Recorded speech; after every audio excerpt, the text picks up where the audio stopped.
Receive the message of truth, Icelandic language. Ef allir eru kristnir eins og þeir halda að þeir séu. Jesús myndi kalla ykkur bræður. Hebreabréfið 2:11 Því að bæði sá sem helgar og þeir sem eru helgaðir eru allir af einum, þess vegna skammast hann sín ekki fyrir að kalla þá bræður. Sérhver kristinn maður verður kennt af heilugum anda. Þú myndir vita sannleikan Nýja testamentið. Fyrra Korintubréf 2:13 Þetta tölum mér líka, ekki með orðum sem viska mannsins kennir heldur sem heilagur andi kennir og berjum andlega hluti saman við andlega. Jóhannesarguspjall 14:26 En hjálparinn, heilagur andi, sem faðirinn mun senda í mínu nafni, hann mun kenna yður allt og minna yður á allt, sem ég sagði yður. Hver manneskja myndi gangast undir helgunarferlið með heilugum anda og sannleika? Jóhannesarguspjall 17:19 Og þeirra vegna helga ég sjálfan mig, til þess að þeir verði líka helgaðir af sannleikanum. Rómverjabréfi 15:16 Til þess að ég gæti verið þjónn Jesú Krists fyrir heiðingjunum, þjónandi fagnaðarerindi Guðs, til þess að fórn heiðingjana væri þóknanleg, helguð af heilugum anda. Þið yrðu sannir tilbiðjendur. Jóhannesarguspjall 4:23 En sú stund kemur, og nú, þegar sannir tilbiðjendur munu tilbiðja föðurinn í anda og sannleika. Því að faðirinn leitar að slíkum til að tilbiðja hann. Líklegast mun hver kristinn maður þjást vegna þess að það er hluti af helguninni. 1 Pétursbréf 4:16 En ef einhver þjáist sem kristinn maður, þá skammist hann sín ekki, heldur vexa með hann Guð í þessu máli. Enginn ætti að vera eigingjarn eða yfirlætisfullur. Filippíbréfið 2:2 Uppfylltu gleði mína með því að vera eins hugafari, hafa sama kærleika, vera einhuga. Eftir helgunarferlið verður þú dýrlingur. Fyrra Korintubréf 6:19 Eða vistu ekki að líkami þinn er musteri heilags anda sem er í þér, sem þú hefur frá Guði, og þú ert ekki þinn eigin. Fyrra Korintubréf 3:17 Ef einhver sörgar musteri Guðs, mun Guð tortíma honum. Því að musteri Guðs er heilagt, það musteri sem þú ert.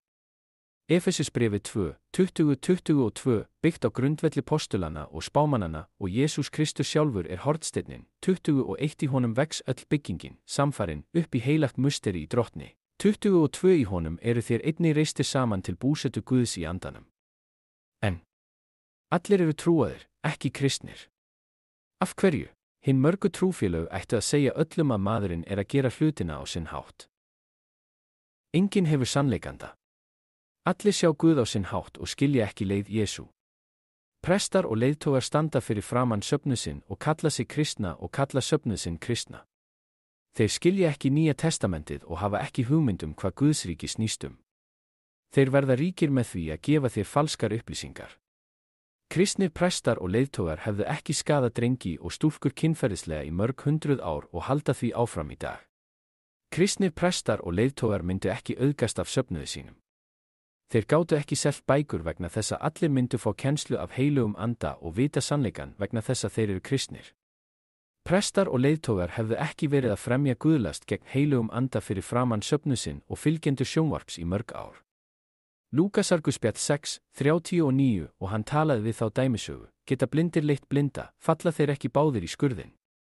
Hvers vegna er svo mikið dráp og fordómar í söfnuðinum meðan þið kallið ykkur kristna? Af hverju eru prestar og leiðtogar að skýra líkamlega vaskýrn ef þeir eru kristnir? Af hverju eru samkynhneigðir karlar og konur í kirkjunni að kalla sig kristna? Af hverju eru kvenprestar og leiðtogar sem stjórna körlum í kirkjunni ef allir eru kristnir? Konum er ekki ætlað að hafa vald yfir körlum í líkama Krists. Maðurinn reynir að verða kristinn líkamlega en það getur ekki gerst.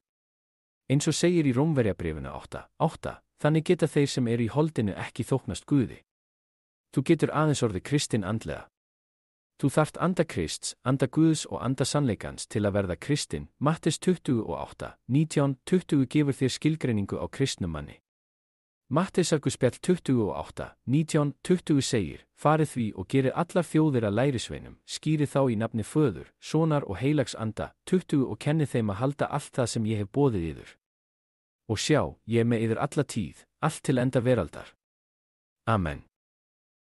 Guð gerir það ljóst að þeir sem eru með anda Guðs og anda sannleikans eru samkristnir. Jóhannesarguspjall 4:23-24 segir, en sú stund kemur, og nú, þegar sannir tilbiðjendur munu tilbiðja föðurinn í anda og sannleika, því að faðirinn leitar að slíkum til að tilbiðja hann.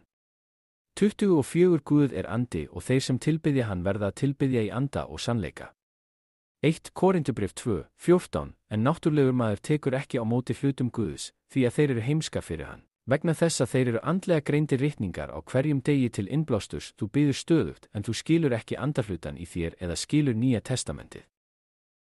Þú áttir langa ævi og lést að lokum. Fólk segir að þú sért góður kristinn. Í fyrsta lagi getur þau ekki orðið kristinn með líkama þínum. Í öðru lagi verður þú að vera dýrlingur til að ganga með Guði og drottni Jesú Kristi. Jesús kemur aðeins fyrir dýrlinga. Líkami þinn getur ekki tekið á móti anda Krists, anda Guðs og anda sannleikans, sem þarf til að verða sannkristinn og síðan heilagur. Jóhannesarguspjall 3:6 Það sem fæðist af holdinu er hold og það sem fæðist af andanum er andi. Þú getur ekki blanda saman holdi og anda. Með öðrum orðum, þú getur ekki blanda líkamlegum líkama þínum við andalíkama þinn. Þú getur aðeins verið kristinna andlega.